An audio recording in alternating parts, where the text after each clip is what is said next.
Yeah, and Dashi, when he was here with Complexity, like he immediately stood out as an outgoing dude. Yeah. Not goofy per se, but that the fun to be around sort of dude. Definitely. Yeah, and everybody was calling him Brucey, and I'm like, all right, it's pretty cool. And then when I started doing more research, not that I had anything to do with the scouting of him at all, never. When I started doing research on him to see like who he was and background checks, that's common sense. You do background checks on the players there, that could be part of your team. You started to see that he had like the highest KD like all last season, was it?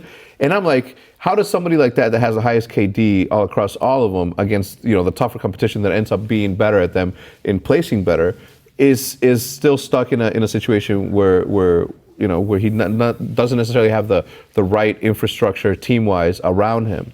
And it isn't until gaps need to be filled that those sort of opportunities happen.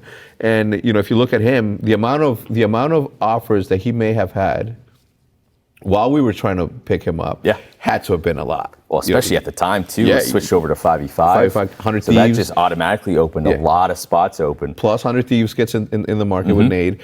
So think about that. A lot of spots get open, and I don't know what was it. What do you think? What did you say to him to come on to play with us? I never spoke to him individually. Obviously, a lot of the roster stuff, because at the time it was Krim, Seth, me. Yeah. And we sort of just gave our opinions on certain players. Yeah. What we thought about what the roles were going to be for the new game. We wrote it on the whiteboard, remember? Right, exactly. So we just kind of figured out what all of our options were, and sort of, you talk about the skill, you talk about the roles of the actual in-game stuff, and then we also thought about who would fit in with the style of team that we wanted to. Yeah.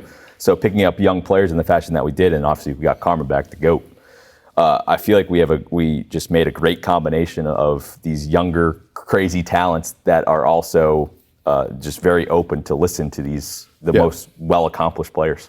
Yeah, when the whole Karma thing went down, which side were you on? Because obviously me and Hitch were on the no, let's keep Karma. But obviously we have emotional attachments to certain players, and we don't see things the way that you guys see it. Right. And at the time, it was bad. It was terrible. I remember you saying that you've never been a part of such a talented team that just didn't get along, or it was a combination of them.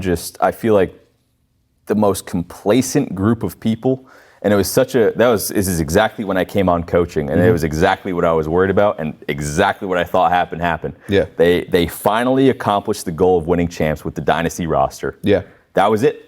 Yeah, that was the last thing that group wanted to do together, and they mentally flipped a switch. I don't know if it was all of them, if it was a few of them, or what it was, because I'll never know. I don't know what they were thinking individually, but that team did it. They were happy. They were okay with what had gone on, and whatever problems came up from that point forward, it didn't seem to matter that much to them. So we go into World War II. They start off hot. They're looking really good. I come on as coach. We lose Dallas, and then things just start to unravel. The practice starts going extremely poor. Seth doesn't figure out a situation to get good reps in online because his internet was a mess at the time. So, and just no one really seemed to care or want to step up to fix that stuff. I think that roster could have been completely fine. It's some of the best players of all time. Yeah. It's the dynasty roster. Yeah. They surpassed my roster as the best roster of all time.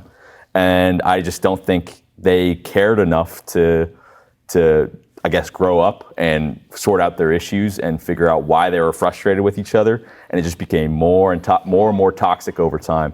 And I don't want to take anything away from them or put the blame on them at all, because they're the ones that had all that success. They created this greatness themselves. But it was a very tough situation for me. My first time coaching. Yeah.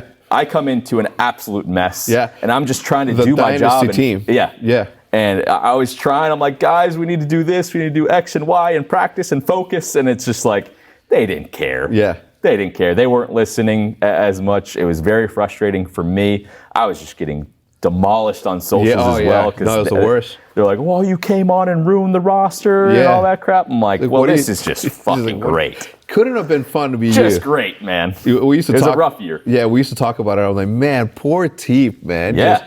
It's a shit show that he walks into. Like, obviously, like, a great opportunity, right? Yeah, obviously. right. But then you walk in and it's just like because as a coach, you got to see like the dynasty team is like, oh yeah, I can add a little bit more so we can be even more successful. Yeah, exactly. Right. So we can win decisively and not take all these like improvements. It's like that picture, the meme of the dog sitting in the room on fire and everything's fine. Yeah. It's like everything's great.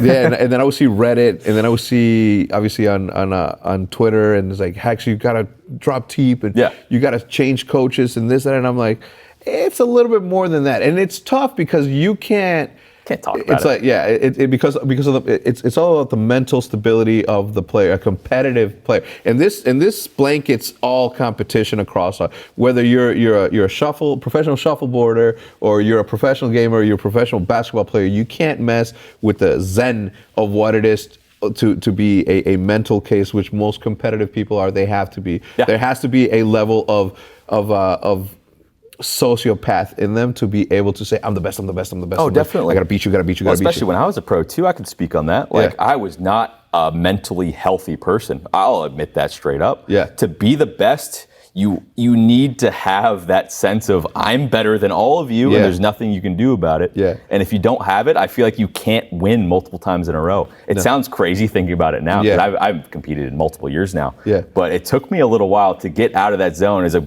Man, when I stopped playing, I say it was a period of 4 to 6 months where I was trying to normalize the way I thought about things again, because I had a crazy amount of success. The last year and a half of my pro career was a roller coaster. Yeah. So it was just like everything was a definite shock when I wasn't at that top spot anymore. Well, let me